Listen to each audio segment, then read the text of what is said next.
La cérémonie de mariage devait être une célébration, mais tout s'est transformé en chaos lorsque ma belle-mère, Sylvia Hastings, a découvert que j'étais enceinte avant le mariage.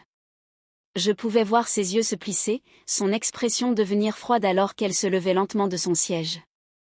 Soudain, dans un élan de fureur, elle s'est avancée vers moi, devant tous nos invités. Non seulement elle a élevé la voix, mais elle a attrapé le col de ma robe et, d'un geste rapide, l'a déchiré. Le bruit du tissu qui se déchirait a rempli la salle, et des murmures de choc se sont répandus comme une traînée de poudre. Je suis restée là, paralysée, humiliée au-delà des mots, tandis que le son de l'étoffe déchirée résonnait autour de nous. À cet instant, tout le monde s'attendait à ce que mon mari intervienne pour me défendre, pour montrer que je faisais partie de sa famille, malgré la colère de sa mère. Mais il ne l'a pas fait. Il est resté là, à me regarder, le visage dépourvu de toute émotion, sans un mot de soutien, sans un geste de réconfort.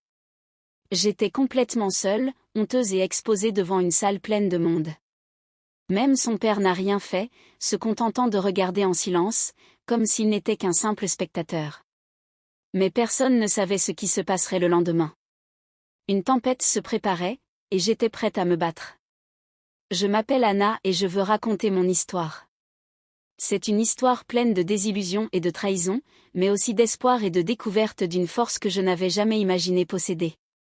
J'ai été élevée par mes grands-parents, qui m'ont accueillie après le décès de mes parents. Ils ont fait de leur mieux, mais nous n'avions jamais beaucoup. J'ai appris très tôt que la vie n'était pas juste et que je devais me battre pour tout ce que je voulais. Je me suis concentrée sur mes études, déterminée à me construire une vie. Au lieu de devenir comptable, comme je l'avais un jour rêvé, j'ai finalement poursuivi une carrière en tant que développeuse de logiciels, espérant que ce domaine me procurerait la sécurité financière que je désirais tant. Dans la vingtaine, j'ai enfin décroché un bon emploi dans une entreprise technologique dans une petite ville de l'Ohio, pensant que j'étais sur le point de construire un avenir stable. C'est alors que j'ai rencontré Robert Hastings, un homme qui semblait être tout ce que j'avais espéré. Il était beau, confiant, et venait d'une famille aisée qui possédait plusieurs entreprises. Notre romance fut rapide et passionnée, et il ne fallut pas longtemps avant que je me sente sur un petit nuage, croyant avoir enfin trouvé ma place. Tout a changé lorsque j'ai découvert que j'étais enceinte. J'étais terrifiée, mais aussi excitée, et je pensais que Robert ressentirait la même chose. Je me souviens encore du jour où je lui ai annoncé, nous étions assis dans mon petit appartement et j'avais à peine réussi à articuler les mots. Robert, j'ai quelque chose d'important à te dire, je suis enceinte. Sa réaction n'était pas la joie que j'avais espérée, au contraire, son visage est devenu livide et il a commencé à faire les 100 pas dans la pièce. Comment cela a-t-il pu arriver? Je ne suis pas prêt à être père, s'est-il écrié, sa voix débordant de panique. Mon cœur s'est effondré, mais j'ai gardé mon sang-froid, essayant de le rassurer. Nous pouvons surmonter cela ensemble, dis-je doucement. Nous pouvons planifier un avenir. Après un long silence, il s'est finalement calmé, à mon grand soulagement, il m'a promis de m'épouser. Mais c'était avant que Sylvia, sa mère, ne l'apprenne. Sylvia était une femme habituée à obtenir ce qu'elle voulait, elle dirigeait la famille comme une entreprise, froide, calculatrice et impitoyable. Quand elle a appris que j'étais enceinte, elle est entrée dans une rage folle. Je n'oublierai jamais la façon dont elle m'a regardé la première fois qu'elle a confronté Robert à mon sujet. Elle n'est personne, a craché Sylvia, ses paroles débordant de mépris. Tu ne peux pas l'épouser, pense à la réputation de notre famille. Malgré les tentatives de Robert pour la calmer, Sylvia a clairement fait comprendre que je ne serais jamais la bienvenue. Mais Robert, toujours aussi charmant, m'a assuré que tout irait bien et que nous continuerions avec le mariage. J'aurais dû me méfier, j'aurais dû voir les signes. Le jour du mariage est arrivé, au lieu d'être une occasion joyeuse, j'avais l'impression de marcher vers la bataille. La cérémonie s'est déroulée sans incident, mais à la réception, la vérité a éclaté. Alors que nous saluions nos invités, le regard glacial de Sylvia s'est posé sur moi. Je n'ai presque pas eu le temps de réagir avant qu'elle ne s'avance et ne déchire ma robe, en criant « Tu crois que tu peux piéger mon fils avec ce bébé ? Tu ne feras jamais partie de cette famille. » Il y eut un silence de mort, les invités nous regardant, horrifiés, tandis que j'essayais de retenir les morceaux de ma robe déchirée, mes joues brûlant de honte. Mais le pire n'était pas l'attaque de Sylvia, c'était le silence de Robert, sa réticence à me défendre. Il n'a fait que détourner le regard, comme si je n'étais qu'une étrangère. Après le mariage, je me suis installée dans la propriété des Hastings, un immense manoir qui ressemblait plus à une prison qu'à un foyer. Le comportement de Robert a changé presque du jour au lendemain, il est devenu distant, se cachant derrière les pressions des attentes de sa famille. La cruauté de Sylvia ne fit que s'intensifier. Elle me rabaissait à chaque occasion, me traitant d'arriviste et mettant en doute la paternité de mon fils. « Peut-être que tu as menti à propos de ce bébé depuis le début, » disait-elle, sa voix pleine de venin. Robert mérite mieux. Chaque jour, je me sentais de plus en plus isolée, mais je restais convaincue que je pouvais arranger les choses, que Robert changerait d'une manière ou d'une autre. Ce n'est qu'après avoir donné naissance à mon fils, Jacob, que j'ai réalisé à quel point j'étais réellement piégée. En tenant Jacob dans mes bras, j'ai su que je devais trouver un moyen de m'échapper. C'est alors que Marc et Laura, deux amis que j'avais rencontrés dans un groupe communautaire local, sont entrés dans ma vie. Marc était un homme au grand cœur. Il avait environ 40 ans et Laura, sa sœur, environ 35. Elle travaillait comme aide-soignante. Ils sont devenus mon soutien vital, m'offrant leur aide à un moment où je n'avais personne. « Anna, tu es plus forte que tu ne le penses », disait souvent Marc lorsque je me sentais submergée. « Tu peux construire ta propre famille, tu n'as pas besoin de dépendre d'eux. » Ces paroles m'ont donné de l'espoir, et j'ai commencé à imaginer une vie où je ne serais plus sous l'emprise de Sylvia. Mais juste au moment où je pensais pouvoir reconstruire ma vie, Sylvia a intensifié ses attaques. Un soir, je l'ai entendu dire à Robert, « Il faut que tu agisses ou tu vas tout perdre. Elle va emporter ce bébé et ruiner ta vie. » La réponse de Robert m'a stupéfiée, « Je ne sais pas quoi faire, maman. » Qu'est-ce que je devrais faire?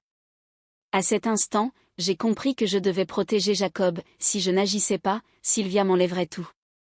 Avec l'aide de Marc et Laura, j'ai commencé à rassembler des preuves, en documentant chaque insulte, chaque menace, chaque tentative de saper mon rôle de mère. Oui, j'ai entamé la procédure de divorce. Le jour de l'audience pour la garde, j'étais terrifiée. Sylvia était impeccablement vêtue, me regardant comme si elle avait déjà gagné, mais je suis restée ferme, présentant mon dossier avec toute la force que j'avais durement acquise. Lorsque le juge a annoncé sa décision, m'accordant la garde exclusive de Jacob, j'ai senti les chaînes se briser enfin. « Ce n'est pas fini, Anna », a grondé Sylvia en quittant le tribunal. « Peut-être pas », ai-je répondu en tenant mon fils près de moi, mais je me battrai toujours pour lui. Dans les mois qui ont suivi, j'ai commencé à reconstruire ma vie. J'ai trouvé une petite maison, je l'ai remplie de rire et d'amour, et j'ai regardé Jacob devenir plus fort chaque jour. Avec Marc et Laura à mes côtés, j'ai créé une nouvelle famille, bâtie sur le soutien et la confiance.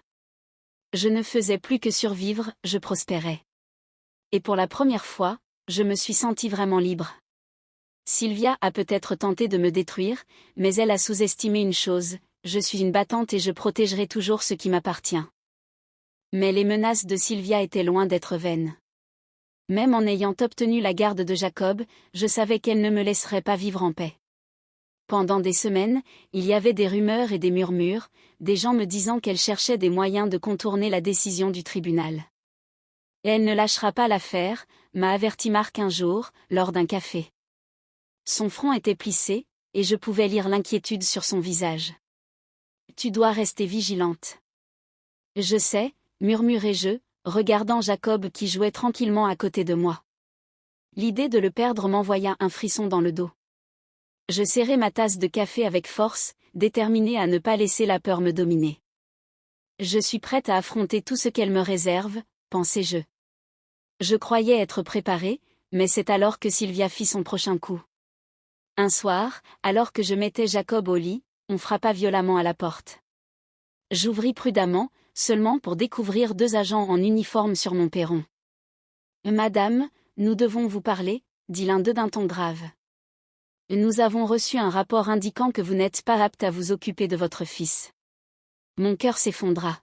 « Quoi ? C'est un mensonge. Qui aurait pu faire une telle chose ? » Mais je m'arrêtai au milieu de ma phrase. Bien sûr, c'était Sylvia, c'était son œuvre, un moyen d'essayer de me retirer Jacob à tout prix. Madame, nous devons inspecter les lieux, dit doucement l'agent, mais je pouvais percevoir la méfiance dans ses yeux. Je savais ce que Sylvia essayait de faire, me faire passer pour une mère instable et négligente, et si je n'étais pas prudente, elle pourrait réussir. Allez-y, dis-je, tentant de garder ma voix ferme. Vous ne trouverez rien.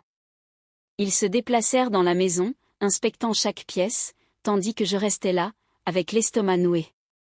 Quand ils eurent fini, l'agent hocha la tête. Tout semble en ordre ici, madame, mais je vous conseille de rester vigilante.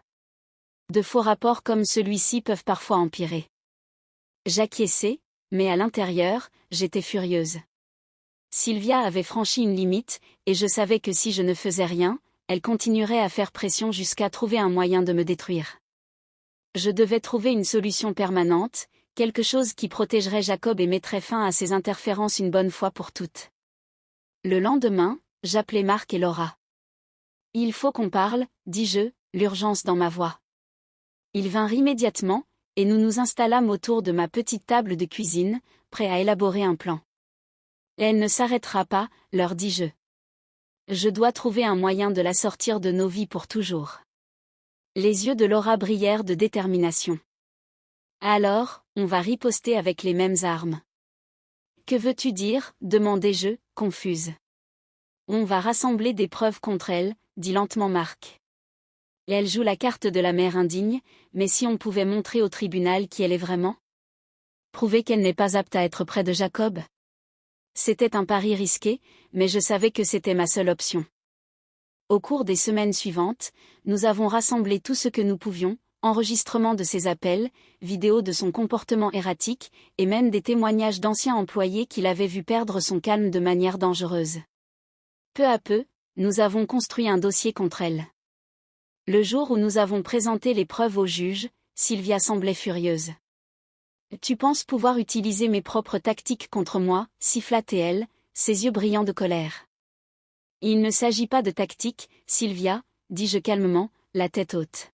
« Il s'agit de protéger mon fils d'une influence dangereuse. » Le juge examina attentivement les preuves, lorsqu'il rendit son verdict, je pouvais à peine respirer. « Sur la base des preuves présentées, » commença-t-il, sa voix ferme, « je délivre une ordonnance restrictive contre Sylvia Hastings, avec effet immédiat. Elle ne doit avoir aucun contact avec l'enfant, Jacob Hastings, ni avec sa mère, Anna Porter. » Je faillis m'effondrer de soulagement, la bataille était enfin terminée. Sylvia poussa un cri furieux lorsque le marteau tomba, mais cela m'était égal. J'avais gagné, Jacob était en sécurité. Dans les mois qui suivirent, la vie retrouva lentement un semblant de normalité.